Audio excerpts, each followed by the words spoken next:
Good afternoon. Today is Friday, the 9th of August, 2024, just after 1 o'clock. Welcome to UK Column News. I'm your host, Brian Gerrish. Delighted to have Debi Evans with me in the studio. Thank you. I'm delighted to be here. Thank you. Good. Thank you for making it. And also a welcome to Mark Anderson, who'll be joining us by video link from the United States. Now, we decided that we'd stay on the very hot and emotional topic of migration and immigration. And so we'll kick off with this first segment by having a look at how immigration in this country is presented by the media. This is just one of many clips. Let's have a look. Proof deterrents aren't working as the number of channel crossings tip over 10,000. A new record for this stage in the year as nearly 300 migrants risked their lives on Friday. You're in the middle of the sea, you look left and right, you don't see any hard thing, right? And almost the water just, getting in the boat. Kolbasia knows the desperation. He fled in the same way from torture years ago. He helps other victims and says UK politics won't stop the boats. We know the crossing is dangerous, but we do it anyway because we know that that's the only option that we have.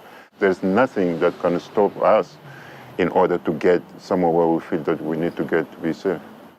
Rishi Sunak's reputation and possibly the election depends on getting immigration under control. But Rwanda deportation flights have been paused. This accommodation there still empty. We're seeing people who've fled brutal regimes, oppressive wars, who are in limbo. They're not being processed. They're not going to be removed. And all of that means that their accommodation costs will carry on rising. And so whoever wins the next election, this will be the immediate priority. The system is heading for meltdown. Migration also tricky for Labour. The voters it needs to win back want tougher controls. Keir Starmer promises a border security command. But nothing has worked so far, and they'll all have to convince people that theirs is the plan that finally makes a difference. There's also a lot of scepticism that Labour will do any better. But immigration is one of the top issues voters care about, so they'll have to. The Home Office said we continue to work closely with our French partners to prevent crossings and save lives. So that's a typical news report. What does it try and suggest? It suggests that the problem is simply with immigration as a result of people in rubber boats. There's a few hundred of them. There's thousands of them coming, but that's simply the problem.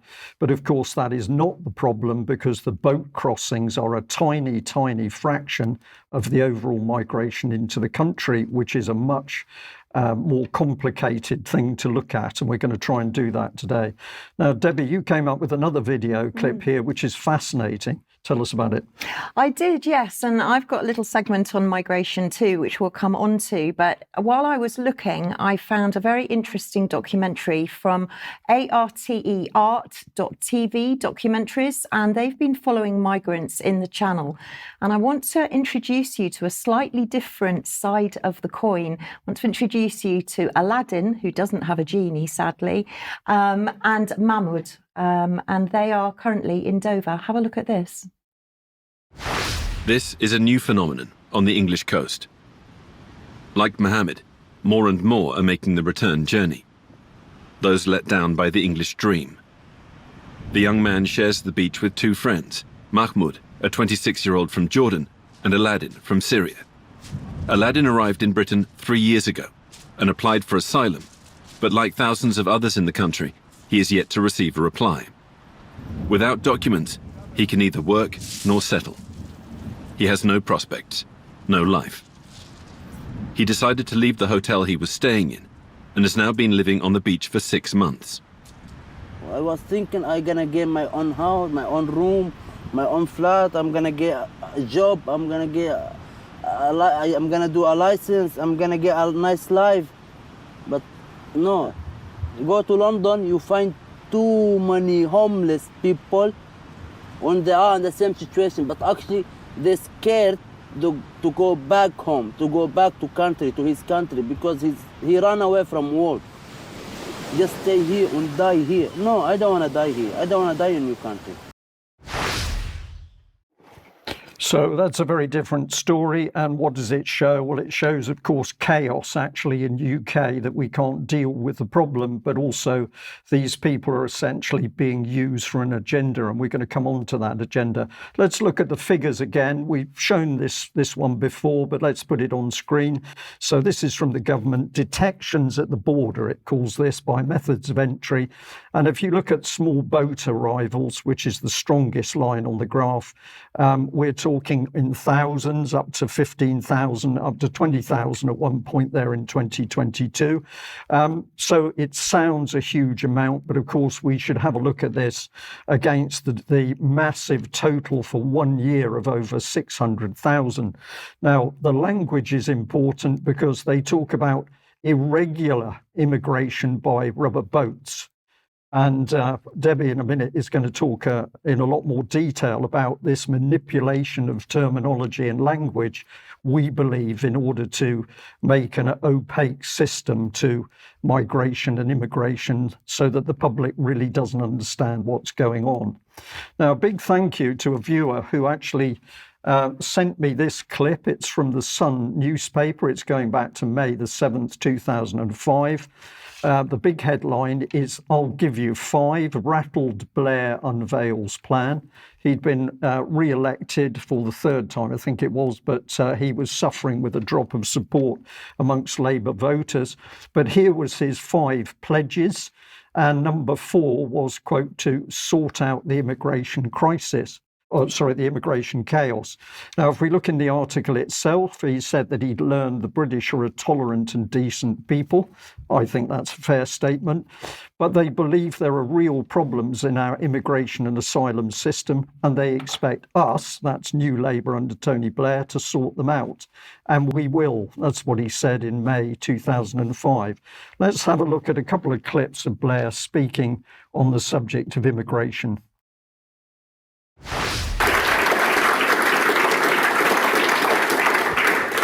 Thank you very much indeed, Digby, and thank you to the CBI and to the London Business School for allowing me to come and make this lecture to you today. And I thank all of you for coming and listening to what is an important subject. Now, I have to say it's one of those subjects where when you tell your senior civil service that you're about to make a speech on a subject like immigration, they say, "What a courageous move, Prime Minister."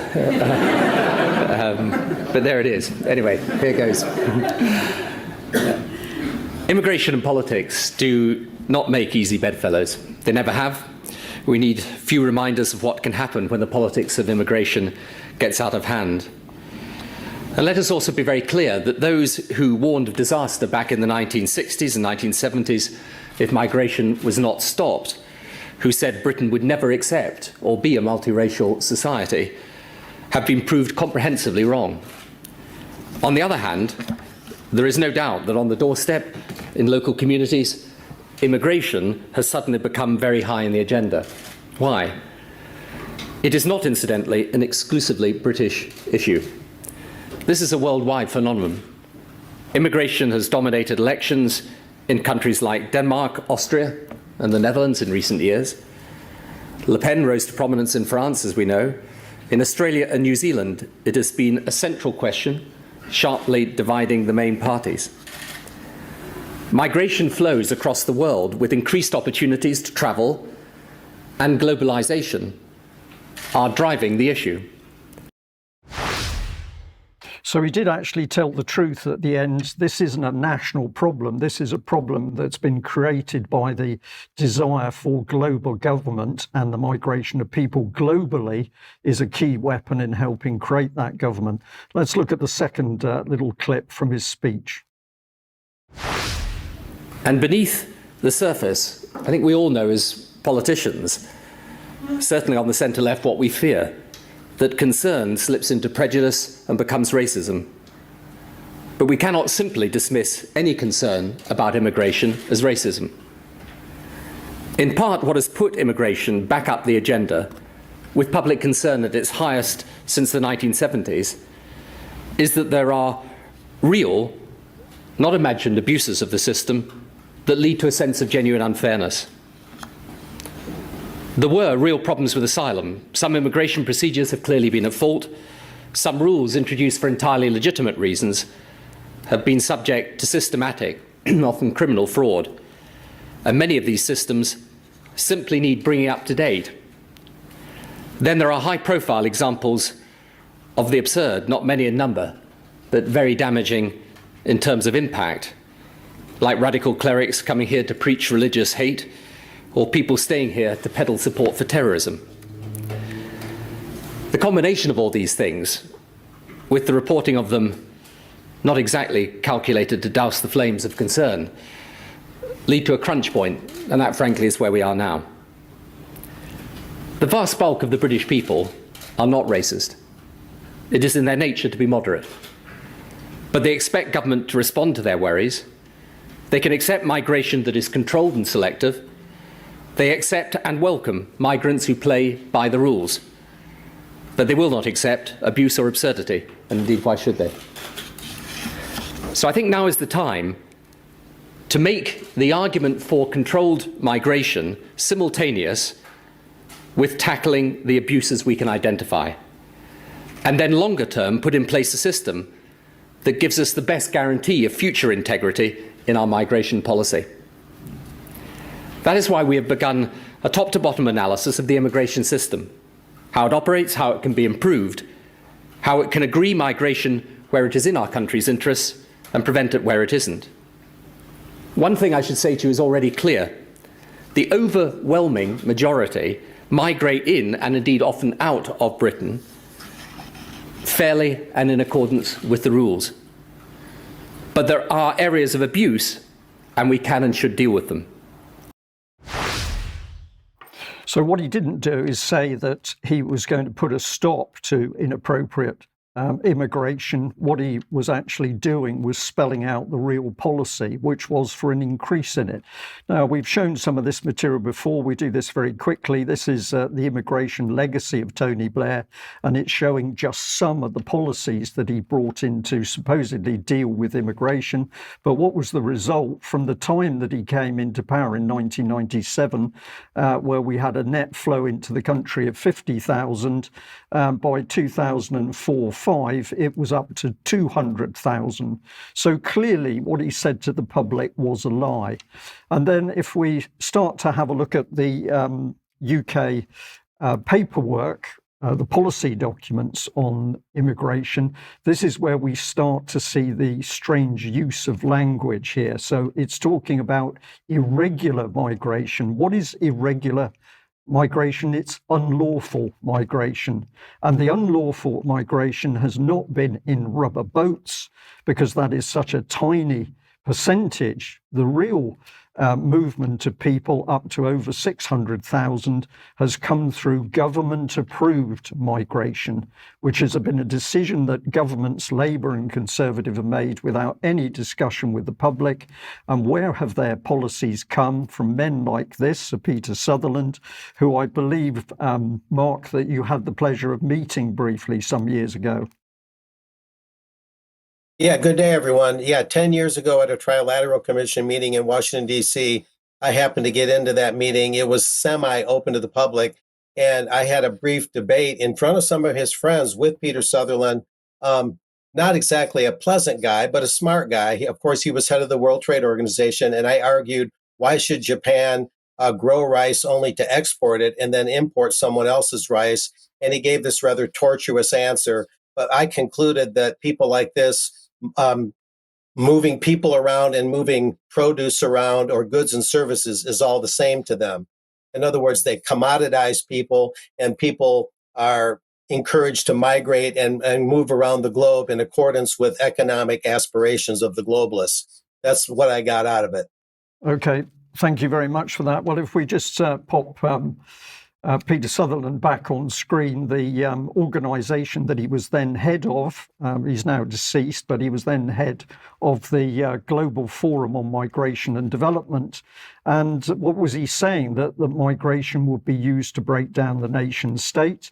If we actually have a look at that Global Forum on Migration and Development, this is about bringing nations together to discuss immigration and migration. And if we look at it in very simple terms, this is the killer statement: the contribution of migration to sustainable development. So migration and immigration is being used as a weapon for the sustainable development policies in the world.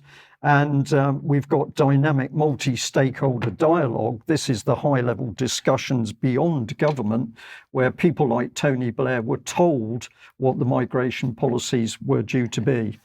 And at that point, Debi, I'll hand over to you because you're looking at the murkiness of the pond and the language around migration. I am, yes. It is a big subject. And what is migration? Well, it's movement. That's essentially what it is. And for migrant workers, skilled workers coming into the UK, we've actually seen a huge decline. So the numbers have fallen from 143,000 in July 2023 to 91,300 in July 2024.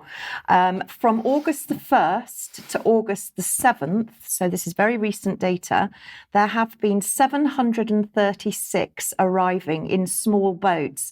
Now, there's even a definition of a small boat, so that doesn't count the many that come in on bigger boats or come in on cruise liners or in vehicles. So let's just go to the United Nations again for their primary purpose at the end of the day is to maintain international peace and security. And here's the UN Refugee Agency, and they're looking at global trends. So we've got 117.3 million displaced because of conflict, war, violence, or disturbing of public order. That's 1 in 5 are displaced, with 3.6 million new claims at the end of 2023. That's globally. So what are the solutions? So the solutions are, what they're saying is that they're actually returning people to the countries of origin. 6.1 million, they say, with 158,700 resettled. But there are 32,200 stateless people who received citizenship. But what is a refugee? So I had to go to the International Migration Law to look at the glossary because it is an absolute minefield. This is number 34. Let's go and have a look at, I've just literally scraped the top of the iceberg. I've got a few descriptions here because there are so many. So let's look at the first slide where you've got aliens, asylum seekers. I won't go into the meaning of all of them because I'm just showing a few. There are so many more. I mean, literally probably 50 or 60 more. So we've got alien, asylum seekers, climate migration. We've got climate migrants, migrants in vulnerable situations, displaced people. And then even more, we look at refugees, refugee prima facie, refugee sur place, refugee 1951 convention, refugee mandate. So confused. I wouldn't expect you not to be, to be honest. So what is a migrant? Who is a migrant? So I had to go to the UN again to look at the definition of migrant, and you can see actually that this is an umbrella term. So there's nothing that's defined under international law at all. Very confusing, very mixed picture. So then I went to Amnesty International and I wanted to look at the difference between refugees, asylum seekers and migrants, because all of these terms get confused. So if we look at the next slide, it says that really we're looking at people on the move. So a migrant and refugee, this is a term that's used interchangeably, but there is a legal difference. So what are the differences? So a refugee, they've fled their own country because they say they're at risk of serious harm and they have a right to international protection. However, an asylum seeker has also fled a country because they feel they're at risk, but they haven't been legally recognised as a refugee and are awaiting a decision. So let's look and see what a migrant is, because you can see how confusing this picture is. So a migrant is someone staying outside their country of origin. This means that people, Mark Carney, in fact, anybody can be a migrant or an economic migrant, as we'll come on to see. But if you're coming over to this country or any other country to work or study or join family, then you're classified as a migrant. But there's another type of migrant. And I had to go to another article in The Conversation to find out what the difference is between an economic migrant, because I'm sure you're all saying, oh, but there are economic migrants, and you'd be right.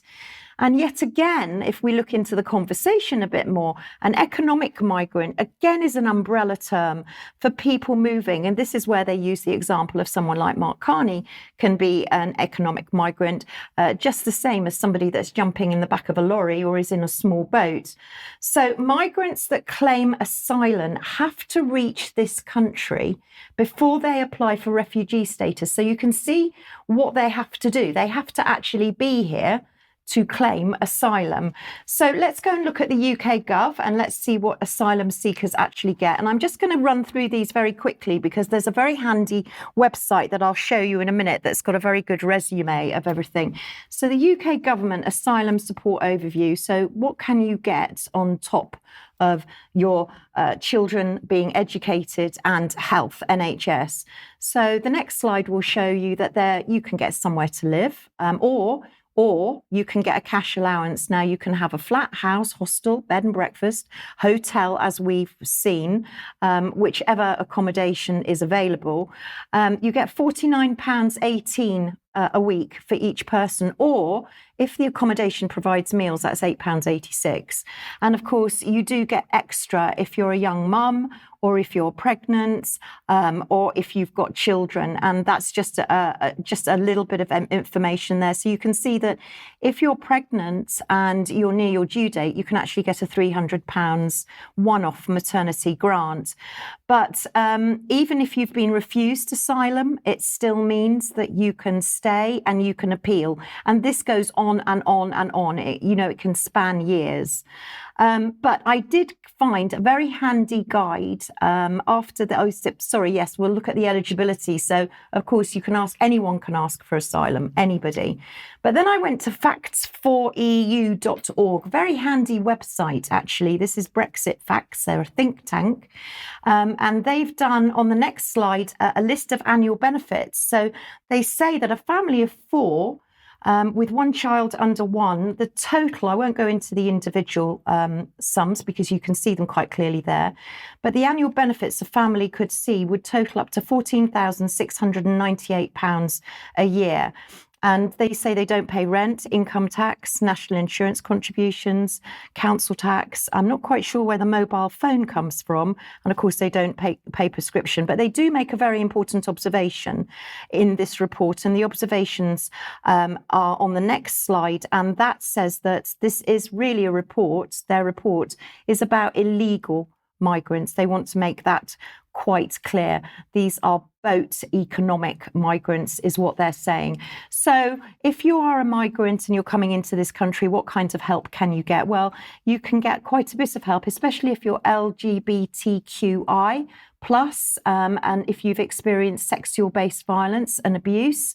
What do they provide? Well, they provide practical and emotional support and also legal advice, which I could imagine would be very handy for somebody that's just arrived into the country.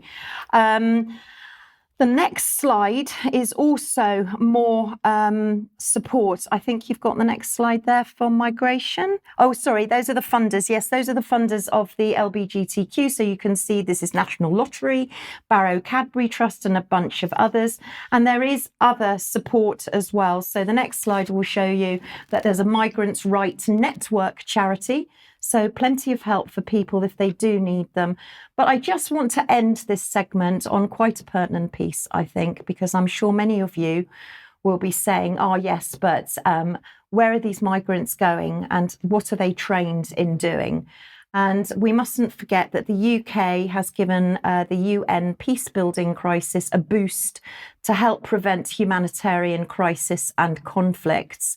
They've actually boosted it by £10 million and a further £2 million to build a national capacities for conflict prevention.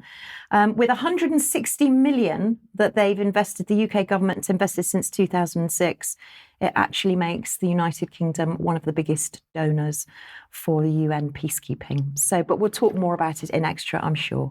Thank you for that, Debbie. Well, there we are, a complete soup of terminology, so many different definitions. Think of the complexity for the civil service trying to even deal with this number of people, over 600,000. This is deliberately created chaos. This is not accidental. This is a policy created by the government in order to bring people into the country and to deceive the existing population, however long you've been here.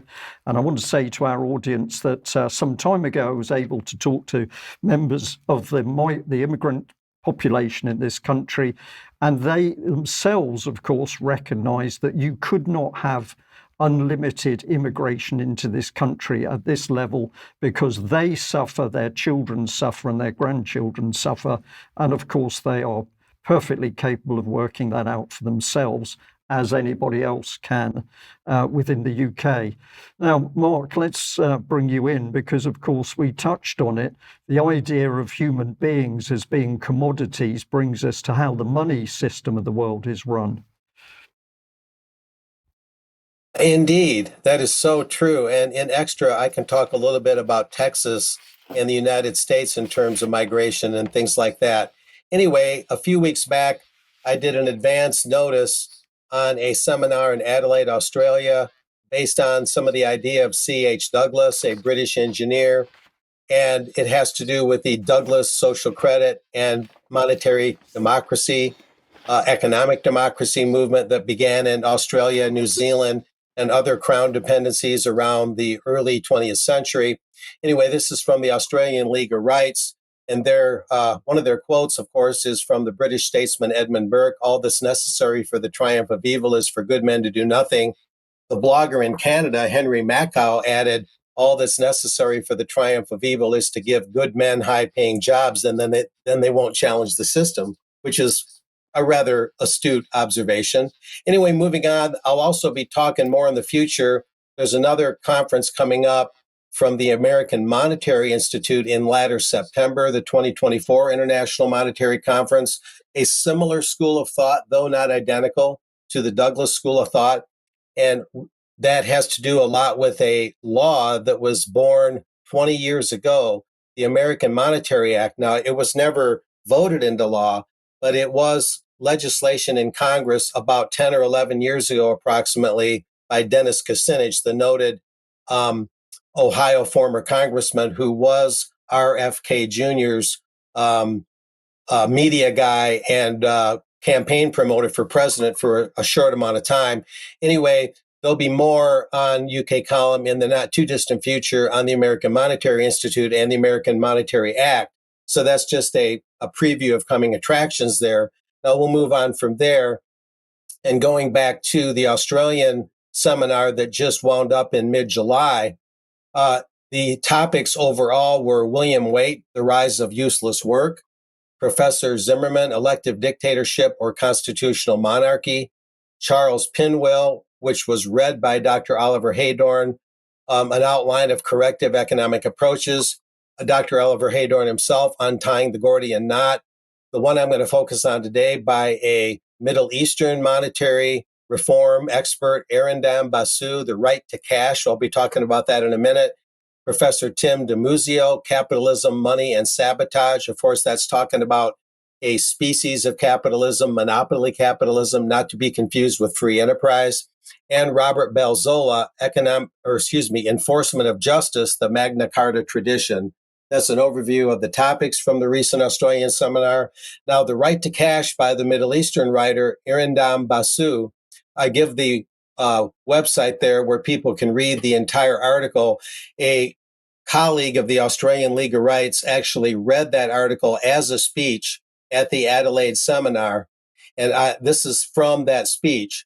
And I copied this over so I could get the exact wording. I won't get into all the detail, but it gets into some definitions. Money, Douglas was quoted as saying in his book, Economic Democracy, that money is, quote, any medium which has reached such a degree of acceptability that no matter what it's made of and no matter why people want it, no one will refuse it in exchange for his products or services.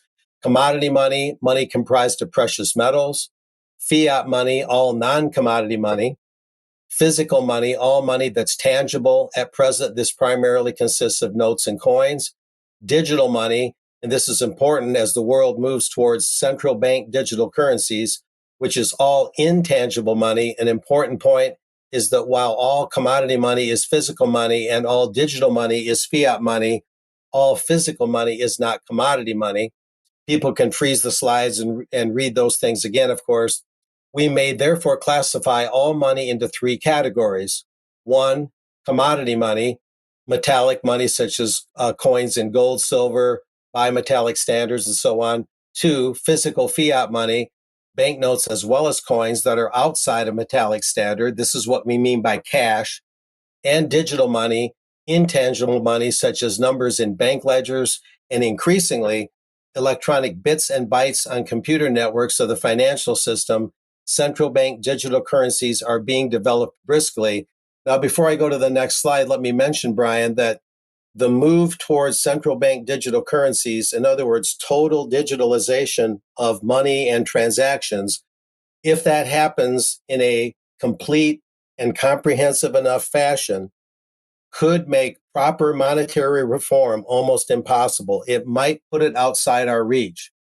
It's not, I'm not going to say that with total certainty, but if it goes all digital, central bank digital currencies all the way worldwide, it'll be much more difficult to institute something like the Bradbury Pound and actually institute it and have a specific plan on how to implement it. Maybe it won't be impossible, but it'd be much more difficult. Now, moving back to the overall presentation, the lecture that was read on the right to cash included these seven essential points: the right to hold cash, the right to be paid in cash, the right to use cash in all offline transactions, the right to pay governments in cash, such as taxes, the right to deposit cash in banks and similar organizations, the right for easy convertibility of digital money to cash, and the right to sufficiently high denominations so you don't have such high bulks of money and you can still have a large amount of money, you might say. Anyway, continuing from the same lecture based on Mr. Bessu's writings, this is very important. The global drive to eliminate physical money is well worth viewing in a wider context. As Russian scholar Andrei first noted, from the 1990s, a section of the Western ruling class has pressed for a 3D policy of deindustrialization, derationalization, and depopulation, I would also add dehumanization and demoralization to that list. And anyway, this is for the goal to retain and indeed extend control over the general public. To these three, we can add a fourth one. In my book, is the sixth or seventh one.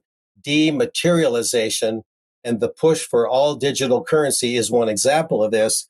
Dematerialization is defined here as the production of goods and services with less material used than before, and that's not always a bad thing, but you can't go too far with it. A distinction is between limited and total dematerialization.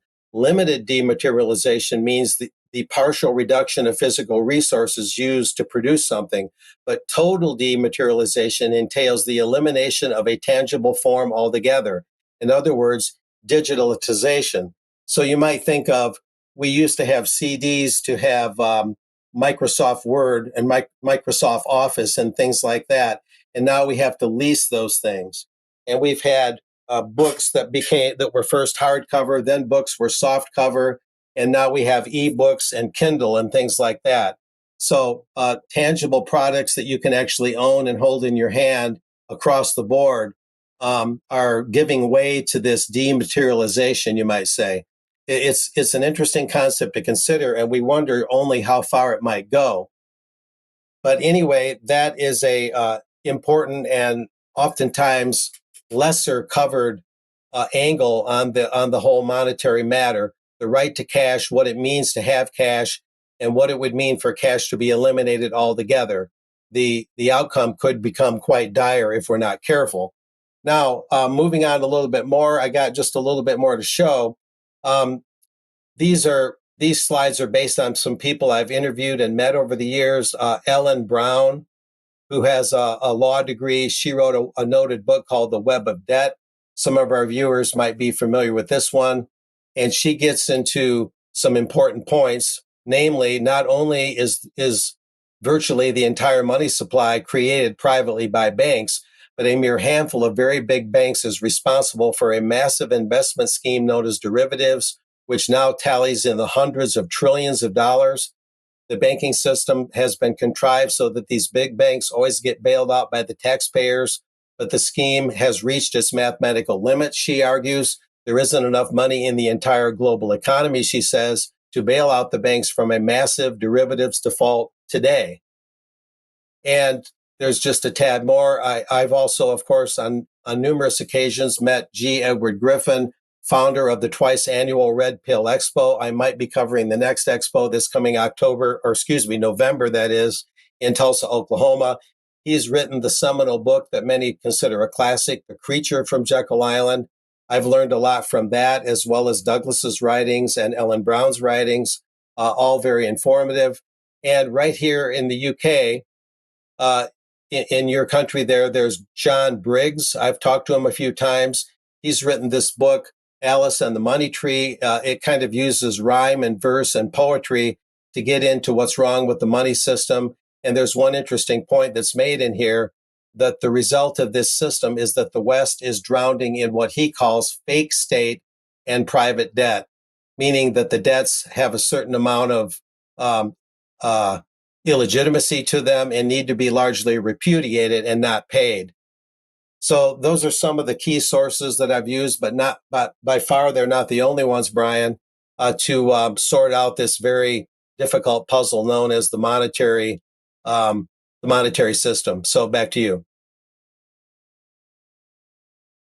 Summary there, and of course it's the money power which controls the political power, and this is why all of us, every individual, whether in UK or worldwide, needs to understand how this corrupt monetary system works. Now, if you like what the UK column is doing, please support us. We would like you to become one of our loyal monthly members, because it's your financial support that keeps us going, and we would like to expand. Please share our material. That's why we produce it, but give us some recognition, please. Facebook still doesn't like us, but we're looking to see whether we might get back on the channel. You can also help us, whether you're a member or not a member, by making a purchase from the UK column shop. And I'd just very quickly like to say that we've had some really lovely emails in these troubled times thanking us for the news reports that we're doing, and saying that they enjoy watching the UK column news as the person does here. They're also saying that they agree with us that things are speeding up, which I'm sure they absolutely are. So, dear Brian and team, many, many thanks for your amazing presentation of the news so far this week.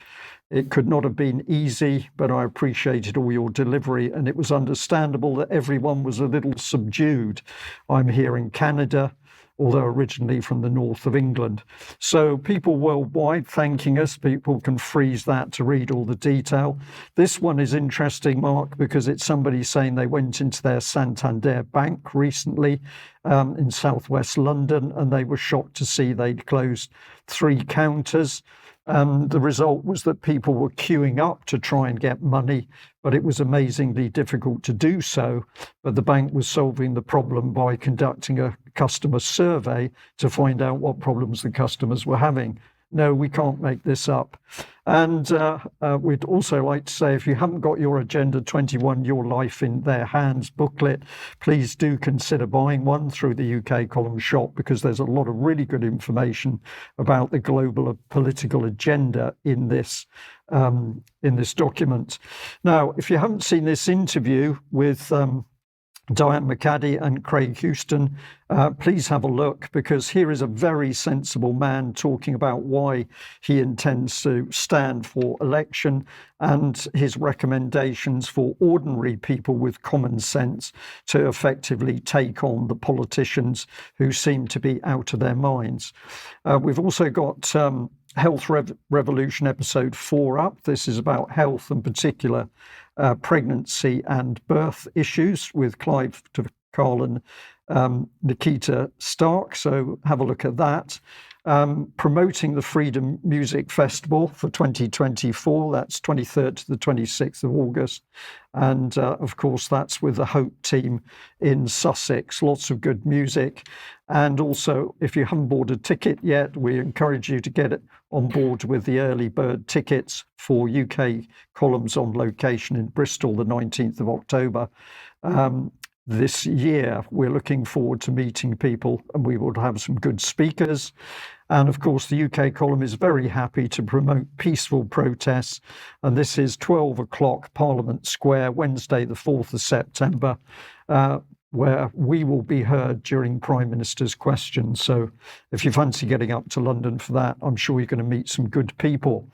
Now, Debi, over to you. The subject is Yvette Cooper, MP, the illustrious Home Secretary. It is our illustrious Home Secretary. But before we go to our Home Secretary, I think we've got a little bit of video of her boss, Sir Keir Starmer, our Prime Minister, with the immigration row, racism, riots. What did he say 10 months ago before he was elected? Have a look at this.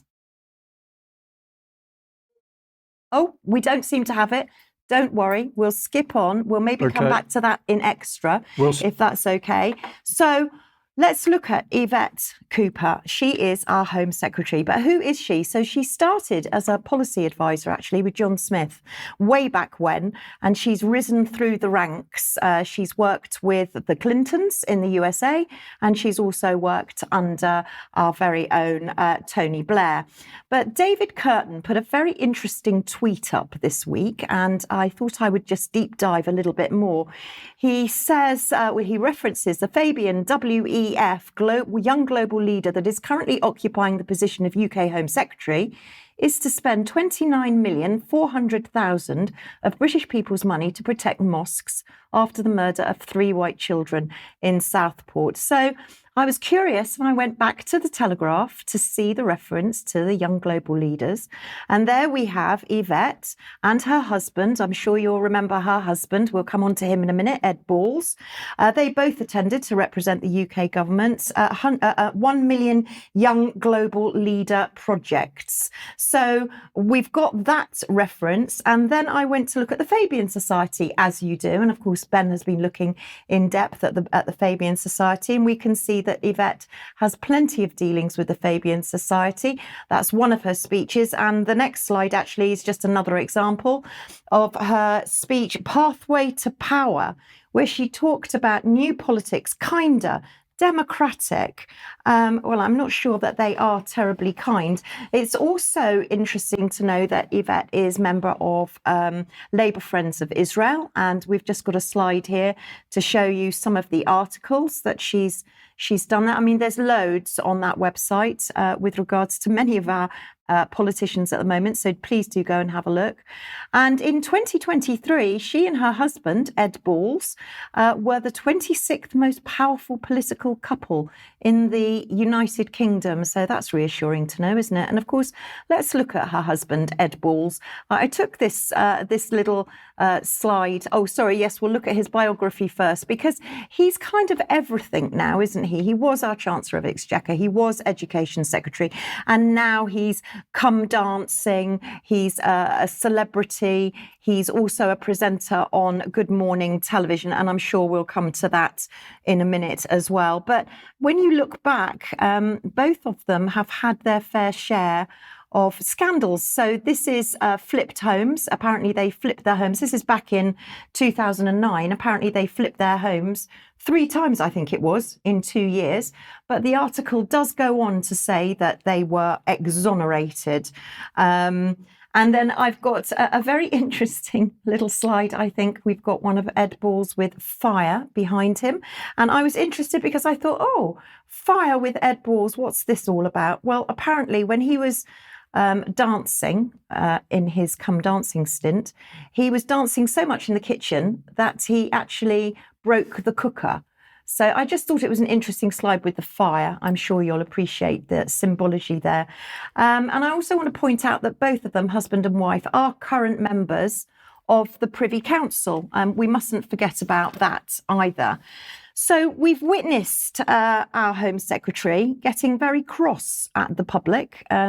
She's almost sounding like a headmistress, I'm thinking. She was very cross. She was very angry with behaviour. She was very angry with language that had been used to police, to politicians, and to other members of the public. And so I just want to show you this little article that I found in the Mail online. So this was revealed: a trans activist who heckled Nadim Zahawi off Warwick University campus is actually the son of Ed Balls and Labour Shadow Home Secretary Yvette Cooper. This is Joel Cooper. They have 3 children, and Joel's the only son. He heckled Nadim Zahawi. He's a trans activist, and he called him a transphobe and Tory scum, which I don't think is terribly polite. But I've got a few little pictures of Joel here, because Joel has also done drag acts at Warwick University. There's his proud mum and dad there, and pictures of him there looking very pretty with eye makeup on. And as I say, he's already been involved in a drag act at Warwick University too. So he's quite an active trans activist. But that's not the only problems they've been getting themselves into recently, because they've been keeping it in the family. And Ofcom have been absolutely deluged, as many of you may have seen, when Ed Balls decided that he would interview his wife, the Home Secretary, on Good Morning Television about the riots.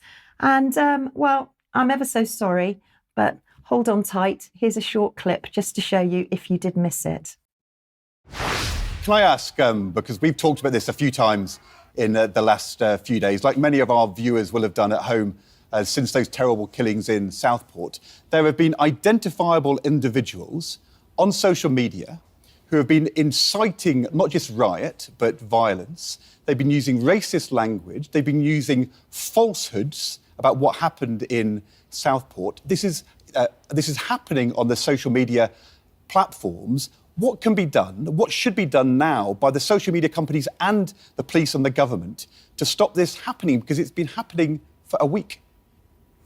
Well, you're right, Ed, that we have seen these things that are appearing online that are clearly criminal. That social media has put rocket boosters under the far-right extremist organisation, and also some of the violence that we have seen.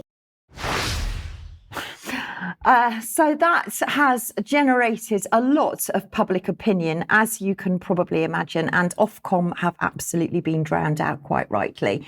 But I just want to remind you, when it comes to the riots, when it comes to prisoners and prison, let's just remind ourselves of what our Prime Minister has been saying, because he's actually been saying that he's going to send fewer people to prison. In fact, he's going to let out convicted prisoners early, mainly because the infrastructure is so bad, but he's going to let people out early. But he's going to show full force of the law in the next slide to the people that have been rioting or causing disruption within the community. Not only is he going to put them into prison very quickly, but he's going to make sure 500 new prison cells are going to be open. And I'd like to ask where those 500 prison cells have actually come from. Have they come from the early releases?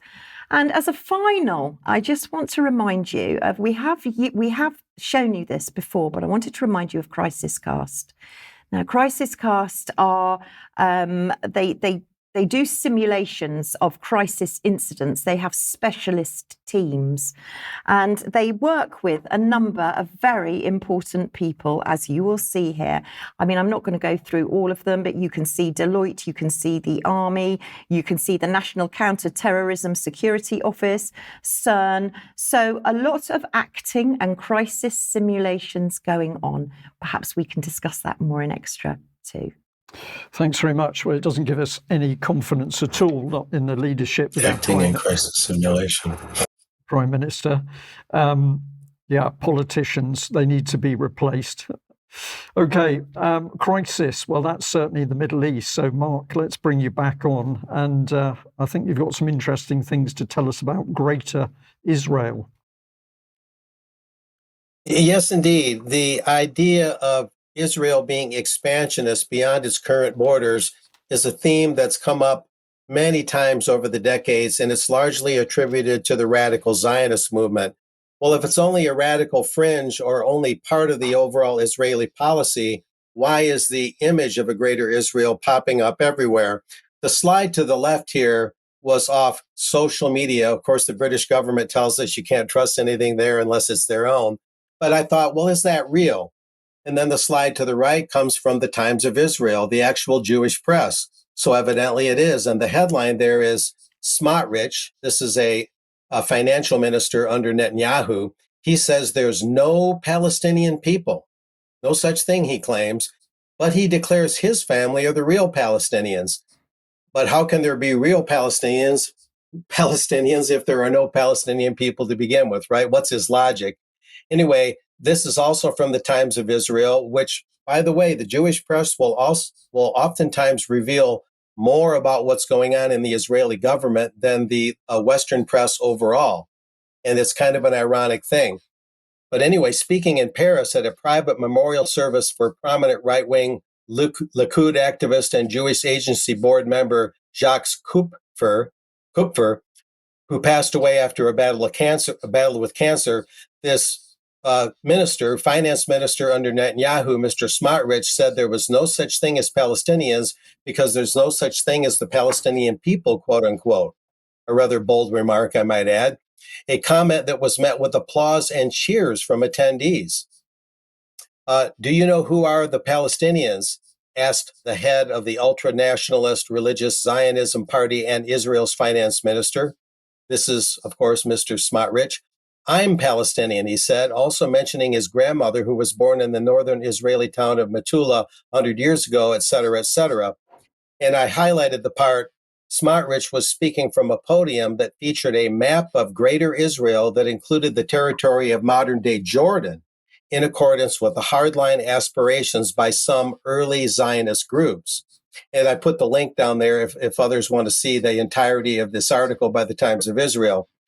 Mr. Smotrich has a history of making inflammatory statements, says the Times of Israel, against Palestinians, against Arab citizens of Israel, against non-Orthodox Jews, and against the LGBTQ community, including once declaring himself, quote, a proud homophobe, and so on and so forth. And it's interesting how the Israeli press will come down on Mr. Smotrich for these right-wing views, but the United States government will not do the same.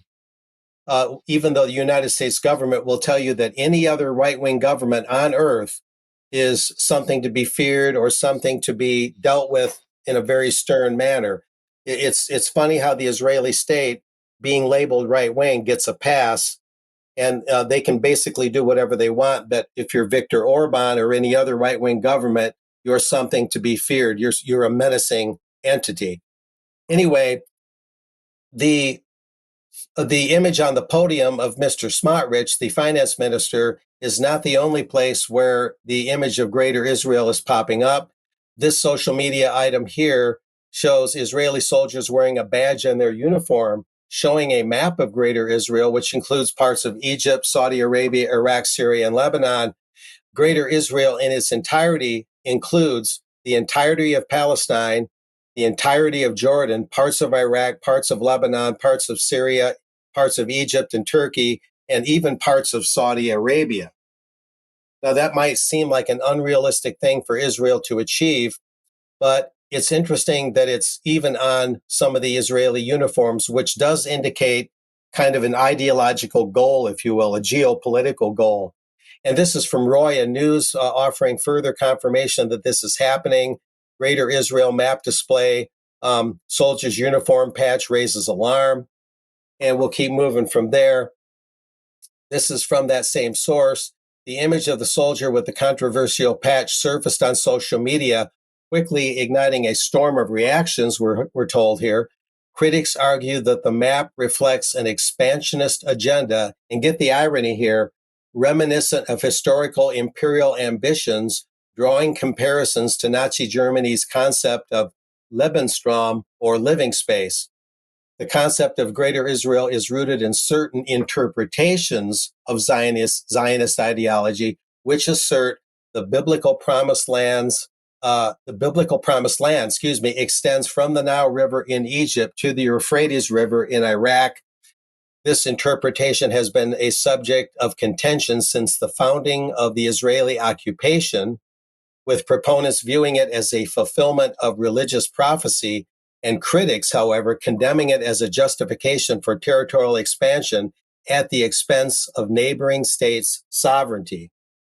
So there's a lot of implications here, but it's something that has gone largely unreported, Brian.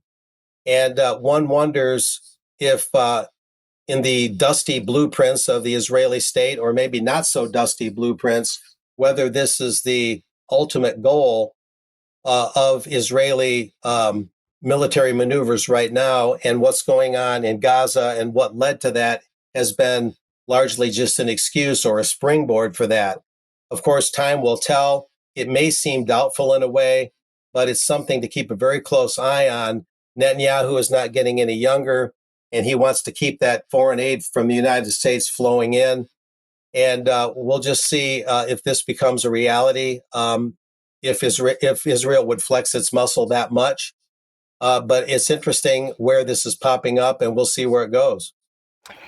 Mark, thank you very much for that. Extremely interesting. And I just want to end that segment by saying that a couple of days ago, I put out a request for members of the Jewish community to talk to the UK column. We've been finding it very difficult to get members of the Jewish community to engage. We know that people who are Jewish but are challenging policies of their own government, many of them are frightened of their own government, which has been an astonishing thing for me to learn. But we have been contacted by some individuals, and I just wanted to say, if there's any members of the Jewish community watching today, thank you for making contact with the UK column, and we will be in contact with you very shortly. Now, I'm just going to give a brief mention to the situation in Ukraine, because a lot of people have got quite animated that the Ukrainians have had a successful attack over the northern border with Russia, and they've been effectively able to move some miles into Russian territory. But first of all, I just want to bring people's attention to the BBC, because I pointed out over many months how Ukraine has dropped down the BBC's priority order. So on that top banner there, Ukraine has now dropped to number 6. And the BBC was almost failing to report on the war because of the continued losses of Ukrainian territory over recent months and the perilous status of the Ukrainian nation. But yes, now we have this cross-border attack. This has boosted BBC reporting, and of course they're getting very excited. Now, I haven't got time to go into this. I want to give a big thanks to the really excellent analysts on social media. This is Defence Politics Asia. There's a whole cluster of them. I try and choose different ones, but this map was particularly good at illustrating the Ukrainian incursion into Russian territory in the direction of Kursk. The latest reports that I've seen are that although there has been some localized expansion of this area, Russian reinforcements are now moving into the area pretty quickly. And my prediction is that the Russians will ultimately crush this incursion with extremely heavy Ukrainian losses. But is it an embarrassment to President Putin and the Russian military? Absolutely. But we'll see how this pans out over the weekend. Now, I'm just going to jump through a little bit here because we have an eye on the clock. Debi, you've got a little bit to tell us about the NHS. I have, yes. And I have got a couple of bits of videos. So perhaps we'll just show one for the news and maybe we'll save one for extra. So we'll show the first one first. But the NHS board meeting, there's been lots of board meetings, MHRA as well. We will come on to that, I promise you, next week. And June Rain is still there. But with regards to the NHS, it's vaccine dominated, of course, the NHS board meeting. But there was one member of the board who was just asking for a friend, is it okay to give all the jabs together? Because really, it's a lot cheaper. It is safe, isn't it? Asking for a friend. Asking for a friend? Co-administration. We talked last year. There was a big push on co-administering flu and COVID vaccines. It worked extremely well, but there wasn't a huge push publicly for that. So confidence in public from having co-administration of vaccines. I'm thinking of those pregnant women being offered 4 vaccines, and the over 75s will be offered 3 this winter. I think the comms on this is massively important because, to be candid, the efficiency to the NHS is massive. Giving 3 or 4 vaccines simultaneously costs a fraction of giving 3 or 4 separately. And it is, in my experience, generally, and I'd like to hear it from you, completely safe to do so. The immune system is very, very good at it, but how we build confidence in people, which will allow us to vaccinate far more people swiftly and effectively. Vaccinate far more people, far more quickly, all at once, because it's cheaper. I'll leave that there, perhaps. You've got another video, though. I have got another video. Do you want to do that now, or do you want to save it for extra? Should we do it now? Okay, so the second video from the NHS board meeting is a gentleman called Steve Russell. Now, he was the CEO of an NHS trust. He's not a doctor. He's not a medical professional, but he is the chief delivery officer of the vaccination programme. And here he is highlighting, after he's highlighted that vaccines are the most effective public health intervention after clean water. But let's hear what he says about the vaccine strategy that you're all going to hear about very soon. In late 2023, a vaccine which has gone through a number of clinical trials was authorised for use by the MRHA, which is the body that tests the safety of vaccines. And the vaccine that's been authorised and chosen for use has the potential to reduce those hospitalisations and deaths by up to 80%. So that again is really quite significant, both in terms of protection, but also the wider NHS picture. So this is a really important kind of, Amanda used the phrase, all-in piece for the NHS. We are mobilising we will start to deliver the campaign at quite a big pace. We've had quite a short amount of time to plan it, but it will start in September, and there are 2 parts to it. The first part is a service to protect infants, so newborns and infants. That is going to be delivered by offering pregnant women a vaccine at around 28 weeks. And so those women who are pregnant on the 1st of September and are 28 weeks plus will be offered the vaccine. That will be delivered largely through maternity providers. Now, I just want to double highlight that this is the RSV, the Arexvy vaccine that they plan on giving to pregnant women and newborn babies. And this is going to start from September. So that's 2 clips of the NHS board meeting, but I really would advise anybody who wants to go and hear what is going to happen this winter. There's a few diamonds buried in that board meeting, the recent one in July. Okay, thank you for that. And we're just going to end on, well, what does this show? To me, this shows the final decline of UK. This is why we have so many problems in the country, because the policies being enacted are simply mindless. Well, Brian, yes, this is finally a transgender civil servant is wearing fetish gear to Whitehall. Saoirse Amathea Tweedle, I think the name is, has been wearing fetish clothes, and the Department of Work and Pension staff have objected. The Telegraph does go on to say that Baroness Jenkins has got involved in this now, because she wants to ask what policy dress code do civil servants have, because it would appear that this particular individual wants to wear a gothic choker with a pentagram, fishnet tights, low-cut black corsets and high heels. I can't say that I would be wearing that to work personally, anytime. Pretty incredible. And I will end today's news by saying we were informed some time ago reliably that a police trainee candidate training in the London area is attending police training on particular days, identifying as a fox, because this is his particular comforting activity. And If you believe this is not true, I'm just going to say to you this came from a source within the police force themselves. There's been huge consternation about it. This is the breakdown, the final breakdown of UK. This isn't stupid policy that has come out of the minds of the general public. This is orchestrated, vindictive policy from within the political circles to break down society at all levels. Can it be stopped? Yes. What do we need to do? We need to stand together and challenge it at every opportunity. We'll end the news there. Debi, thank you very much for joining me in the studio. It's been really great.